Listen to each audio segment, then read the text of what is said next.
नमस्कार दोस्तों। आज बात करते हैं विटामिन के की। विटामिन के में जो लेटर के है that stands for coagulation which is a German word. Chemistry की बात करें तो नेप्थोक्विनोन डेरिवेटिव है। Letter K stand for coagulation and it is a naphthoquinone derivative. Now इसकी तीन डिफरेंट फॉर्म है, the vitamin K1, K2 and K3। K1 stand for phylloquinone, K2 stand for menaquinone, K3 stand for menadione. The phylloquinone is a dietary source which we get from the diet. So phylloquinone कहाँ से मिलता है? Diet से मिलता है। Then आता है menaquinone, जो कि हमारे इंटेस्टाइनल बैक्टीरियल फ्लोरा है वो सिंथेसाइज करती है menaquinone.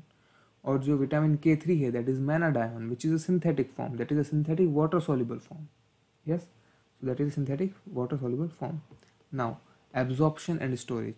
So absorption occur in the small intestine along with other chylomicron. जैसे बाकी सारे फैट soluble विटामिन का हो रहा है वैसे ही एब्जॉर्प्शन होगा इसका। ठीक है। डाइट से हमें मिल सकता है इन फॉर्म ऑफ फाइलोक्विनोन और बैक्टीरियल इंटेस्टाइनल फ्लोरा से मिल सकता है in form of menaquinone. Yes, ये हमने बात कर ली।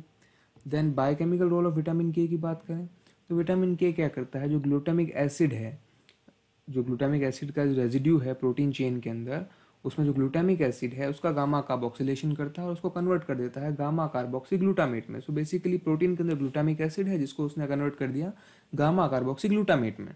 और इसके अंदर जो है, इस कार्बोक्सिलेशन के अंदर जो एंजाइम है वो दैट इज अ विटामिन के डिपेंडेंट कार्बोक्सिलेज। ठीक है, उसको क्या चाहिए? उसको चाहिए reduced vitamin K. So once उसको रिड्यूस्ड विटामिन के मिला, then he will this enzyme will use the reduced vitamin K and will convert it into the vitamin K epoxide. ठीक है, तो इसको विटामिन के epoxide में कन्वर्ट कर देगा। और विटामिन के epoxide, अब हमको तो वापस रिड्यूस्ड विटामिन के चाहिए। क्यों चाहिए?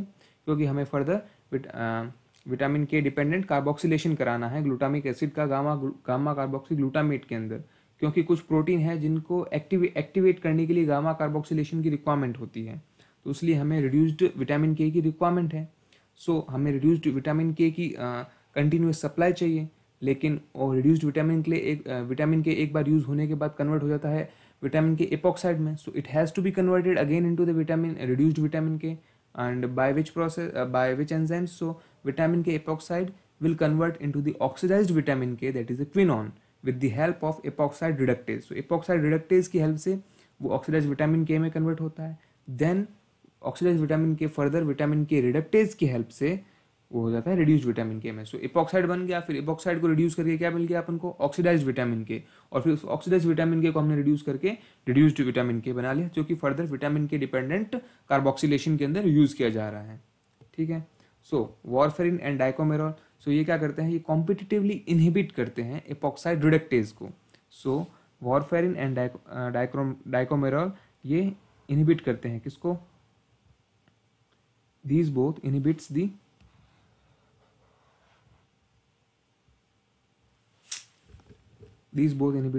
vitamin K reductase.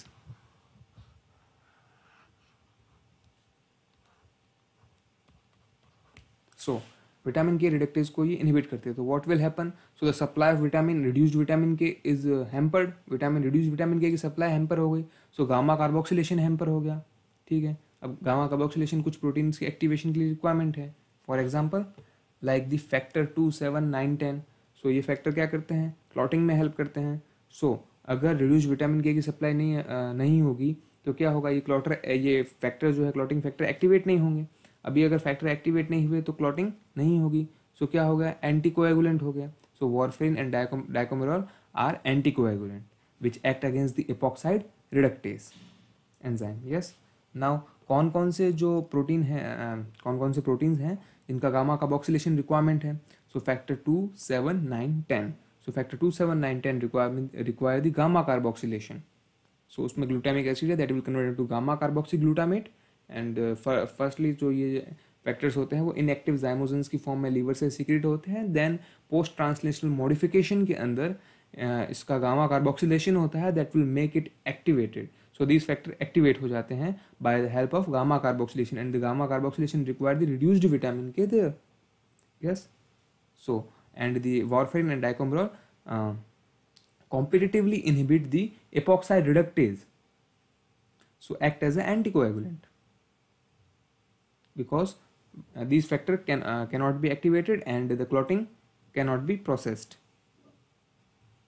Now और किसके एक्टिवेशन में काम करता है, तो और कौन कौन से प्रोटीन है जिनको गामा कार्बोक्सिलेशन चाहिए और विटामिन के चाहिए, so osteocalcin, nephrocalcin, protein C and protein S, ठीक है, osteocalcin, nephrocalcin, protein C, protein S, factor 2, 7, 9, 10. Now let's talk about the causes of vitamin K deficiency. So first is obstructive jaundice. So इसकी वजह से क्या हो जाएगा, absorption hamper हो जाएगा. Then chronic pancreatitis. Then sprue एक ऐसा डिसऑर्डर है जिसमें इंटेस्टाइन जो है unable to absorb nutrient from food, so इसमें भी क्या हो जाएगा, एब्जॉर्प्शन हैम्पर हो जाएगा. Then prolonged antibiotic therapy and diarrhea will destroy the bacterial flora and can lead to the vitamin K deficiency. So क्या हुआ कि जो इंटेस्टाइनल बैक्टीरियल फ्लोरा जो बना रहा था विटामिन के, वो विटामिन के डायरिया के केस में और प्रोलॉन्ग्ड एंटीबायोटिक थेरेपी के केस में क्या हो सकता है, वो बैक्टीरिया वहाँ से डिस्ट्रॉय हो सकता है, वो फ्लोरा वहाँ पर कुछ डिस्ट्रॉय हो सकता है. तो इसकी वजह से क्या हो जाएगा, विटामिन के की डेफिशिएंसी हो सकती है. बैक्टीरिया मर जाएंगे तो विटामिन के की डेफिशिएंसी हो सकती है. नाउ क्लिनिकल मैनिफेस्टेशंस की बात करें तो क्लिनिकली क्या मैनिफेस्ट करेंगे, सो जो प्रोथ्रोम्बिन टाइम है और जो क्लॉटिंग टाइम है वो बढ़ जाएगा. प्रोथ्रोम्बिन टाइम बढ़ जाएगा, क्लॉटिंग टाइम डिलेड हो जाएगा, बढ़ जाएगा, ठीक है. एंड ब्लीडिंग मैनिफेस्टेशंस दिखेगी क्योंकि कोएगुलेशन में हेल्प कर रहा है विटामिन के, और विटामिन के की डेफिशिएंसी है, देन क्या होगा, bleeding deficiency, bleeding manifestations, bleeding deficiency नहीं, ब्लीडिंग मैनिफेस्टेशन होंगे. Then due to lack of hepatic stores. So हम बात कर रहे हैं अभी न्यू बॉर्न की. सो न्यू बॉर्न में क्या है कि उनके अंदर इतना हेपेटिक स्टोर्स भी नहीं होता उस टाइम. और ओरल इनटेक तो ब्रेस्ट मिल्क जो है वो पुअर सोर्स होता है विटामिन के का. सो ब्रेस्ट मिल्क से भी बहुत ही कम विटामिन के मिल रहा है. उसके सिवा फ्लोरा भी नहीं होता है उस टाइम. उसके सिवा जो प्लेसेंट्रल ट्रांसपोर्ट होता है वो भी बहुत कम होता है विटामिन के का.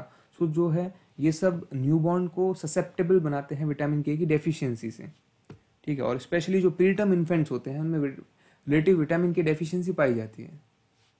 सो इसीलिए एडवाइज किया जाता है, it is often advise that preterm infants be given prophylactic dose of vitamin K, that is 1 milligram menadione, ठीक है. सो प्रोफाइलेक्टिक डोज क्या है विटामिन के का, 1 मिलीग्राम मेनाडायोन प्रीटर्म इन्फेंट्स के लिए एडवाइज किया जाता है, ठीक है. एंड डेली रिक्वायरमेंट क्या है, सो RDA है इसका 55 to 65 microgram per day, 55 to 65 microgram per day. Sources की बात करें, so green leafy vegetable, phylloquinone, intestinal bacterial synthesis, menaquinone, okay. Then hypervitaminosis of vitamin K. So hyper vitaminosis अगर होगा के का तो क्या होगा, इससे हीमोलाइसिस होगा, हीमोलाइसिस से फर्दर हीमोलाइटिक जॉन्डिस होगा, and haemolytic jaundice can lead to kernicterus and brain damage, ठीक है. सो 3 कंडीशन हो गई हाइपरविटामिनोसिस में, haemolysis, haemolytic jaundice, kernicterus and brain damage. So एक बार वापस से पूरा ओवरऑल रिव्यू कर लेते हैं.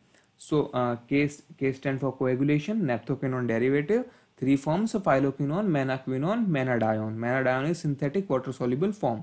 Yes, absorption as along with other chylomicrons, and diet we get phyloquinone. In intestinal bacterial flora we get मैनाक्विनोन. Biochemical role of vitamin K. So glutamic acid residues of protein chain has to be converted into the gamma carboxyglutamate for certain protein activations and for required in certain proteins. So and this gamma carboxylation is a vitamin K dependent. So it need a supply of reduced vitamin K, and for the production of reduced vitamin K we have to we require the epoxide reductase and vitamin K reductase enzymes. So once the reduced vitamin K has converted into the has been used in the vitamin K dependent carboxylation, then it converted into the epoxide form, that is the vitamin K epoxide, and the vitamin K epoxide has to be reduced and it converted into the oxidized vitamin K, that is a quinone, and with the help of enzyme epoxide reductase, and then oxidized vitamin K converted into the hydraquinone with the help of vitamin K reductase. Yes, warfarin and dicomarol. So these two competitively inhibit the epoxide reductase, so hampering what? So hampering the supply of reduced vitamin K. So vitamin K dependent carboxylation is hampered. So it cause the non-activation of factor 2, 7, 9, 10 because these factors are activated with the help of the vitamin K dependent carboxylation और gamma carboxylation of glutamic acid. Yes, तो क्या क्या हो गया कि इसके अंदर हमको फैक्टर 2, 7, 9, 10 की एक्टिवेशन के लिए चाहिए, ऑस्टियोकैल्सिन के अंदर, नेफ्रोकैल्सिन के एक्टिवेशन के लिए प्रोटीन सी, प्रोटीन एस के अंदर, सो यहाँ पर रिक्वायर्ड है. Then causes of vitamin K deficiency क्या क्या बोल दिया, obstructive jaundice, absorption hampered, chronic pancreatitis, sprue absorption hampered, prolonged antibiotic therapy and diarrhoea. इससे क्या हो गया, बैक्टीरियल फ्लोरा जो है वो डिस्ट्रॉय हो गया, तो उससे विटामिन की डेफिशिएंसी हो सकती है. क्लिनिकल मैनिफेस्टेशन में बात की हमने, क्या हो सकता है कि भाई ये क्लॉटिंग में हेल्प कर रहा था तो इसकी डेफिशिएंसी हो गई तो ब्लीडिंग मैनिफेस्टेशंस दिख सकते हैं, प्रोथ्रोम्बिन टाइम बढ़ सकता है, क्लॉटिंग टाइम बढ़ सकता है.